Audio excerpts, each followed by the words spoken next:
மக்களை சேர்க்கிற சக்தி பள்ளி முதல்வராக இருந்த எனக்கு இருக்கிறது. 10,500 மாணவர்களை நான் உருவாக்கி இருக்கிறேன்.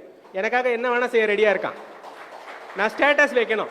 மாஸ்டர் நீங்க எப்ப கட்சிக்கு வருவீங்க, நீங்க எப்ப எஜுகேஷன் மினிஸ்டர் ஆவீங்க, எப்ப உங்க கருத்துக்கள்லாம் கொண்டு வருவீங்கன்னு என்ன பார்த்து கேட்டிருக்கிறான். நான் சொல்லியிருக்கேன், தலைவன் ஒருவன் வருவான், அந்த தலைவனை நான் கண்டெடுக்கும் போது உங்களுக்கு நான் அழைப்பு விடுக்கிறேன்னு சொன்னேன். இன்னைக்கும் வாட்ஸ்அப்ல நான் தனி குழு வச்சுட்டு இருக்கிறேன். எனக்கு 50 வயது ஆகிறது. என்னுடைய மகள் ஐஐடி முடிக்க போறாங்க. அவங்களுக்கு ஒரு பள்ளி வாழ்க்கை, கல்லூரியெல்லாம் செட்டில் பண்ணியாச்சு. சமுதாயத்திற்கு நான் என்ன திருப்பி தரப்போகிறேன்? எனக்கு இந்த சமுதாயம் எவ்வளவோ கொடுத்துருச்சு.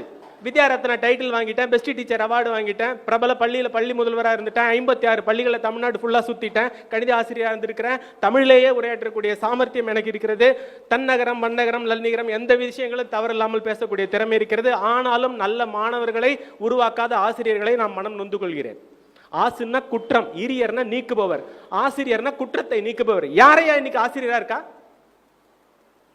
நீங்க கொஞ்சம் யோசிச்சு பார்த்தீங்க, உங்களுடைய ஆசிரியர்கள் உங்களுக்கு வழிகாட்டுதலாக இருந்திருந்தார்கள் என்றால் இன்னைக்கு நமக்கு தலைக்குழிவு ஏற்பட்டிருக்காது. மண் வளம், மலை வளம் அனைத்தையும் எழுந்திருக்க முடியாது. இன்னைக்கு எப்படி தெரியுமா இருக்கு? முன்னாடி சேரனை நினைத்து பெருமைப்பட்டோம், இன்று சேரனுக்கு பேரனை நினைத்து பெருமைப்படுகிறோம். சேரனுக்கு பேரனை யாருன்னு உங்களுக்கு புரியும். நான் யார் சேரன் என்று சொல்லவில்லை, உங்களுக்கே தெரியும். திருவாரூரில் சேரன் இல்லை, சோழன் இருந்தான். அவன் எனக்கு தோழன் என்று சொல்லிக் கொள்கிறார்கள். மதுரையில் பாண்டியன் அப்படின்னு சொல்லி நம்ம பெருமைப்பட்டு இருக்கோம். இன்னொருத்தன் வரான், நான் பாண்டியவனுக்கு வேண்டியவன் லிஸ்ட் கொடுத்துட்டு போறான். இப்படிப்பட்டவர்களாக நாம் இருக்கக்கூடாது. எப்படி நான் நாம் தமிழருக்குள்ள வரது, என்னுடைய கருத்துக்களையும் உள்ள கொண்டு வரலாம். நானும் ஒரு துளி, எப்படி சொல்லுவாங்கன்னா, அணில் உதவியது போல் நானும் உதவ ரெடியா இருக்கேன். இன்னொரு அணிலாக நான் மாறுவேன் தலைவனுக்காக. நான் கண்டெடுத்திருக்கும் எங்க தலைவர். இதுக்கு யார் அறிமுகம் கொடுத்தினாருன்னு சொன்னா, நாம் தமிழர் சீனு ஐயா அவர்கள். அவருக்கு நான் உண்மையிலே ரொம்ப கடமைப்பட்டிருக்கிறேன். சும்மா ஒரு வெப்சைட்ல போயிட்டு ஒரு பதிவு பண்ணி வச்சுட்டு எல்லா கட்சிக்கும் அவர் வந்தாரு, சூப்பர் ஸ்டார் வந்தாரு. அப்புறம் தாவேக்கா வந்தாங்க, ஒரு வெப்சைட்டை போட்டு பதிவு பண்ணு. ஆனா இங்கிருந்து பதிவு பண்ண கொஞ்ச நாள்ல எனக்கு ஒரு அழைப்பு, நீங்க சேரலாம்னு சொல்லி. இன்றைக்கு இந்த அழைப்பு, இன்றைக்கு நான் பள்ளி முதல்வராக இருந்ததை மறந்து நாம் தமிழர் பாசறையில் பள்ளி மாணவனாக உங்கள் முன்னால் கற்றுக்கொள்ள விழைகிறேன். என்னென்ன நான் ஒரு கவனிச்சேங்கய்யா, கல்வி முறையை மாற்றினால்தான் நிறைய விஷயங்கள் மாறும்ன்றதை ஐயா கண்டுபிடிச்சு சொல்லியிருக்காரு. பல தடவை சொல்லியிருக்காரு. எந்த ஆசிரியர் இன்னைக்கு ஒழுங்கா இருக்கிறாங்கன்னு பார்த்தா அந்த பிரச்சனை இருக்கு. நீங்க தப்பா நினைச்சுக்காதீங்க, தயவு செய்து யாரும் தப்பா நினைத்துக் கொள்ளாதீர்கள். எனக்கு கொடுக்கப்பட்ட அந்த உறுப்பினர் அட்டையில் இருந்த மண்டியிடாத மானம், அங்க 2 சுழி இருந்தது, இங்க 3 சுழி இருந்தது. இந்த குறைகளை கூட நாம் விட்டு வைக்க கூடாதுன்ற லெவலுக்கு நான் உழைக்க ரெடியா இருக்கேன். இது என்னால் முடிந்த களப்பணிக்கான முதல் பணி. என்னால வீட்டில் உட்கார்ந்துட்டு செய்ய முடியும்.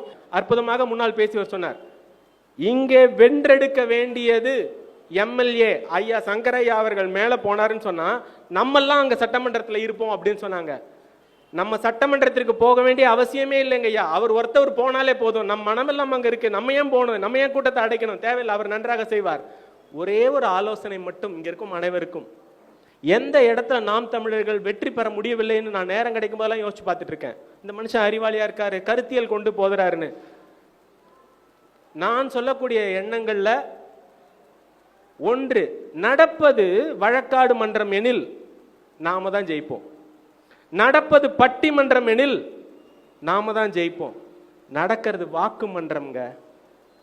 இந்த கருத்தியலை மீறி நம்ம கிட்ட ஒரு அற்புதமாக ஒரு கருத்தை சொன்னாங்க. நாம் ஒவ்வொருவரும் ஊடகமாக மாற வேண்டும். ஒவ்வொருத்தவங்க யூடியூப் சேனல் வை, ஸ்டேட்டஸ் வை, அதுல எல்லாத்தையும் எடிட்டிங் ஒர்க் பண்ணு. நான் இன்னைக்கு சொல்றேன் வெளிப்படையா, நான் தவறாக கூட சித்தரிக்கப்பட்டிருக்கலாம், கவனிச்சுக்கோங்க. ஒரு நாயகன் வந்திருக்கிறார், தமிழக வெற்றி கழகம் என்று. இன்னைக்கு ரொம்ப அற்புதமா பஸ் எல்லாம் போட்டு கரூர்ல இருந்து எடுத்து துக்கத்தை இப்படிப்பட்டு விசாரிப்பார்கள் சொன்னார். ரொம்ப வேதனையா இருக்கு நம்ம போற பாதைகள்.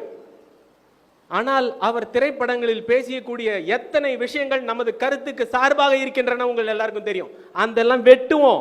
திரைப்படத்தில் இதை பேசிய நீ நிஜ வாழ்க்கையில் பேசுகிறாயா? நம்ம ஏன் போடக்கூடாதுன்னு கேட்கிறேன். தேடி எடுங்க. எத்தனை படங்கள் நான் சொல்ல முடியும். மாண்புமிகு மாணவன் ஒரு படம் இருக்கு. மாண்புமிகு மாணவனை சுருக்கி பார்த்தா மாமான்னு வரும். ஆனால் அவர் மாண்புமிகு மாணவனாக இருந்த படம் அது. அதுல இருக்கக்கூடிய கொள்கைகளை வெட்டி எடுத்து அன்று இப்படி பேசினார். எங்களுக்காக அன்றே பேசியாருன்னு சொல்லுங்க. ஏன்னா இது கருத்தியல் மன்றத்துடன் கூடிய வாக்கு மன்றம்.